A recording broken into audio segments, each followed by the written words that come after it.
ஹரிவோம். Next gen astro சேனலில் அனைவருக்கும் வணக்கத்துடன். ஆனி மாத பலன்கள். எதுக்காக இந்த ராசி பலன் பார்க்கணும்? இது எல்லாருக்கும் ஒரு கேள்வி. இந்த ராசி பலன் பார்க்கறதுனால என்ன நடக்க போகுது? ஒவ்வொருத்தர் ஒவ்வொரு மாதிரி சொல்கிறாங்க ராசி பலன்கள். சார் இதெல்லாம் பார்க்கலாமா வேணாமா சார்? எப்பயுமே நீங்கள் பலன்கள் பார்க்குறது உங்களுக்கு பிறந்த கால ஜாதகப்படி தான் பலன்கள் அமையும். இப்படி பார்க்குறதுக்கு பேர் கோச்சார பலன்கள்னு பேர். கோச்சார பலன்கள்னால் என்ன அப்படின்னு கேட்டால், கோல் சாரம்.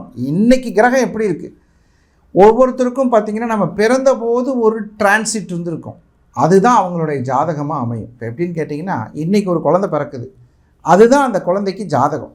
லக்னம் மட்டும் டயத்தை பொறுத்து மாறும். இப்போ ஆனி மாதத்தில் பிறக்கிறவங்களுக்கு காலையில் 6 மணிலேருந்து 8 மணிக்குள்ளே பிறந்தால் மிதுன லக்னமாக பிறக்கிறதுக்கு வாய்ப்பு இருக்குது. இந்த மாதிரி ஒரு ஜாதகத்தில் லக்னாதிபதி எப்பயுமே கெடக்கூடாது. ஒரு லக்னாதிபதி கெடுறதுன்னா அப்புறம் அந்த ஜாதகம் சரியில்லாமல் போயிடும். இதுதான் ரொம்ப ரொம்ப முக்கியம். இப்போ நம்ம சொல்ல போகிற ஜோசியம் ராசி பலன்கள் சுகர்நாடி முறையில். சுகர்நாடிங்கிறது என்ன அப்படின்னு கேட்டால், சுகர்ம முனிவர் அப்படின்னு சொல்லக்கூடிய ஒரு அற்புதமான மகரிஷி நம்மளுடைய ராசி பலன்கள், கிரகசாரங்கள், திருமண சம்பந்தப்பட்ட விஷயங்கள் இதெல்லாம் எழுதி வச்சுருக்கார். அந்த சுகர் பிரம்ம ரிஷி என்று சொல்லக்கூடிய சுகர் பிரம்மர்னு பேர். அந்த பிரம்மருடைய அனுகிரகத்துப்படி இந்த ராசி பலன்கள் சொல்லப்படுது. இப்போது நிறைய பேருக்கு என்ன டவுட் இருக்குன்னு கேட்டிங்கன்னா, ஏன் ஜாதகப்படி நிறைய பேர் சொல்கிறாங்க ஆனால் நடக்க மாட்டேங்குதுன்னு ஒரு கவலை இருக்கும். அதுக்கு தான் பிறந்த கால ஜாதகத்தை பார்க்கணும். பிறந்த கால ஜாதகம் என்பது என்ன அப்படின்னு கேட்டால், நீங்கள் பிறக்கும் போது, இப்போ ஒரு உதாரணமாக ஒரு டேட் ஆஃப் பர்த் வச்சுக்கோம், 22/7/1989 88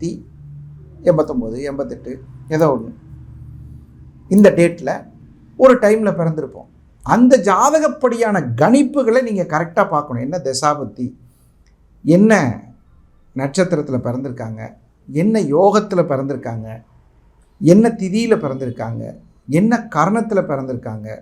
இதைத்தான் பஞ்சாங்கம் அப்படின்னு சொல்லக்கூடிய 5 விதமான யோகமாக சொல்லுவாங்க. பஞ்சாங்கம்னா என்னென்னு உங்களுக்கு தெரியும். கிழமை, என்ன கிழமையில் பிறந்தாங்க. கிழமையில் பிறக்கிறதெல்லாம் முக்கியமாக சார்? கண்டிப்பாக முக்கியம். கிழமநாதன் கிடக்கூடாது. நீங்கள் எந்த ஜாதகத்தை எடுத்து பார்த்தாலும் நீங்கள் எந்த கிழமையில் பிறந்தீங்களோ அந்த கிழமைநாதன் கிடக்கூடாது. சரி, கிழமைக்கு அப்புறம் என்ன? நட்சத்திரம் தெரியும், எல்லாருக்கும் தெரிஞ்ச விஷயம் நட்சத்திரம். திதியும் தெரியும். யோகம் 27 நாம யோகங்கள் இருக்குது. என்னென்ன நாம யோகம்? விஸ்கம்பம், பிரீத்தி, இந்த மாதிரி நிறைய நாம யோகங்கள் இருக்குது. இந்த மாதிரி 27 நாம யோகங்கள் இருக்குது. ஒவ்வொரு நட்சத்திரத்திற்கும் ஒரு நாம யோகம். எப்படி நட்சத்திரம் அஸ்வினியில் ஆரம்பிக்குதோ அது மாதிரி நாம யோகங்கள் பூசத்தில் ஆரம்பிக்கும். அந்த பூசத்தில் ஆரம்பித்து திரும்ப புனர்பூசம் வரைக்கும் வரும். இந்த மாதிரி திதியும் ஒரு இடத்துல ஆரம்பிக்கும், கர்ணம் ஒரு இடத்துல ஆரம்பிக்கும். இந்த மாதிரி பல இடங்களில் பார்க்கும்போது அதுதான் யோகம்னு சொல்லப்படுது. நிறைய பேர் கேட்குறேன், என்ன யோகத்தில் பிறந்தீங்க நீங்கள்? சார் நாங்கள் ஒரு நல்ல யோகத்தில் பிறந்தோம் சார் அப்படிம்பாங்க. இதில் யோகத்தில் இன்னொரு யோகம் இருக்குது, கேள்விப்பட்டிருக்கீங்களா? விபரீத ராஜயோகம் அப்படின்னு ஒரு யோகம். அந்த மாதிரி அந்த யோகங்கள் வேறு. நம்ம பிறக்கும்போது ஒரு யோகம் இருக்கும், அந்த யோகத்தையும் பார்த்து பலன் சொல்லுவாங்க. அதுக்கப்புறம் கரணம்னு ஒன்று இருக்குது. திதியில் பாதி கரணம். திதினா தெரியும் உங்களுக்கு. அந்த திதியில் பாதி கரணம். கரணம் காரியத் பவா அப்படிம்பாங்க. நிறைய கோயில்களெல்லாம் போய் பார்த்தீங்கன்னா கும்பாபிஷேகம் பண்ணும்போது என்ன போட்டிருப்பாங்கன்னா, இந்த கும்பாபிஷேகத்துலாம் பார்த்தீங்கன்னா கர்ணம் அப்படின்னு சொல்லி எழுதியிருப்பாங்க. இந்த கர்ணத்தில் இந்த கும்பாபிஷேகம் செய்யப்பட்டது அப்படின்னு சொல்லி போட்டிருப்பாங்க. ஸோ இந்த மாதிரி ஒரு ஜாதகத்தில் 5 அங்கங்கள் என்று சொல்லக்கூடிய பஞ்சாங்கம் கண்டிப்பாக நமக்கு தெரியணும். இப்போது 12 ராசிகளுக்கான ராசி பலன்கள், ஆனி மாத ராசி பலன்களை இப்போ பார்ப்போம். மேச ராசியில் பிறந்தவர்களுக்கு உண்மையாகவே நேர்மையானவர்கள், உண்மையானவர்கள், பெரும் புகழுக்கு ஆசைப்படுபவர்கள், யாருக்கும் இல்லைன்னு சொல்லக்கூடாத ஒரு மனம் உள்ளவர்கள். உண்மையாகவே மேசராசிக்காரங்க உடப்பாக பார்த்துக்கலாம். எத்தனை முறை தோற்றாலும், அதாவது கடன் கொடுத்து திரும்பி வரலனாலும் மேசராசிக்கிட்ட போய் கேட்டோம்னா கண்டிப்பாக சென்னை பார்த்து செய்கிறோம்னு அப்படின்னு சொல்லுவாங்க. இந்த மாதிரி நல்ல மனம் படைத்த மேசராசிக்காரர்களே அப்படின்னு சொல்லணும். அப்பேற்பட்ட நல்ல மனசு, யாருக்கும் உணவு இல்லைன்னு சொல்ல மாட்டாங்க, கௌரவமான வாழ்க்கையில் வாழக்கூடிய ஆசைப்படக்கூடியவர்கள். மெயின் ரோட்டில் ஒரு வீடு வாங்கணுங்க, நல்ல வீடு வாங்கி ஒரு வாழ்க்கையில் மேலே இருந்து உட்காந்து பார்க்கணுங்க அப்படிங்கிற ஆசை இருக்குது எல்லா மேசராசிக்காரங்களுக்கும். மெயின் ரோட்டில் வீடு, அந்த வீட்டில் ஒரு நல்ல பில்டிங் கட்டி மேலேருந்து கீழே பார்க்கணுங்கிறது ஒரு ஆசை. இந்த ஆசைப்படாத மேசராசியே கிடையாது. இப்படிப்பட்டவங்களுக்கு இந்த ஆனி மாதம் எப்படி இருக்குது? சூரியன் என்று சொல்லக்கூடிய உங்கள் வீட்டில் உச்சமாகக்கூடிய அற்புதமான கிரகம், அவர் உங்கள் ராசிக்கு 3ஆம் இடத்தில் போய் இருக்கிறார். புதிய புதிய பயிற்சி எடுத்து வெற்றி பெறும் வாய்ப்பு. நல்ல நல்ல விஷயங்களில் முயற்சி எடுக்கணும். அந்த முயற்சி எடுத்தால் மட்டும் போதாது, அது வெற்றி அடைவதற்கான யோகமும் இப்பொழுது வந்திருக்கிறது. பெருமைக்குரிய செயல்களை செய்து பிரமாதமான செயல்களில் ஈடுபடுவீர்கள். உங்கள் வாழ்க்கையில் வெற்றி பெறுவதற்கு வலம்புரி சங்கு வீட்டில் வச்சே ஆகணும். எப்பயாவது வாய்ப்பு கிடைச்சா ஒரு வலம்புரி சங்கு. நீங்கள் கேட்குறது எனக்கு புரியுது. வலம்புரி சங்கில் எங்கே சார் ஒரிஜினலை தேடி போனோம்னா நம்மளால் வாங்கவே முடியாது. ஏதோ ஒரு வலம்புரி சங்கு கடவுள் பேரை சொல்லி வாங்கி வீட்டில் வச்சு வழிபட்டால் பல நிலைகளில் உங்களுடைய முன்னேற்றம் வளைவரும். சரி, அந்த வலம்புரி சங்கு என்ன சார் பண்ணுறது அப்படின்னு பார்த்தீங்கன்னா, ஒரு வலம்புரி சங்கை வீட்டில் வச்சு, வலம்புரி என்று சொல்லக்கூடிய அந்த சங்கு மகாலட்சுமிக்கு உகந்தது.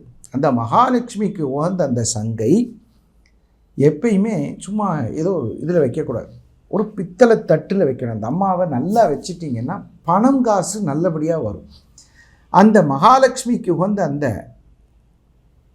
வலம்புரி சங்கை சனிக்கிழமைகளில் பொறுமையாக வழிபடணும். எப்படி வழிபடணும் அப்படின்னு கேட்டிங்கன்னா, ஒரு சுத்தமான பாத்திரத்தில் வைத்து இளநீர் ஊற்றி, இளநீர் ஒரு சுத்தமான பொருள், அந்த இளநீரை ஊற்றி அபிஷேகம் செய்து அந்த இளநீரை பருக ஆரம்பித்தால் கண்டிப்பாக உங்கள் வாழ்க்கையில் மகாலட்சுமியினுடைய அனுகிரகம் கிடைக்கும். இது நான் நிறைய மேசராசிக்காரங்களுக்கு சொல்லி அவர்கள் எல்லோரும் மிகப்பெரிய வெற்றியை தேடி நல்ல ஒரு நிலைமைக்கு வந்திருக்கிறார்கள்.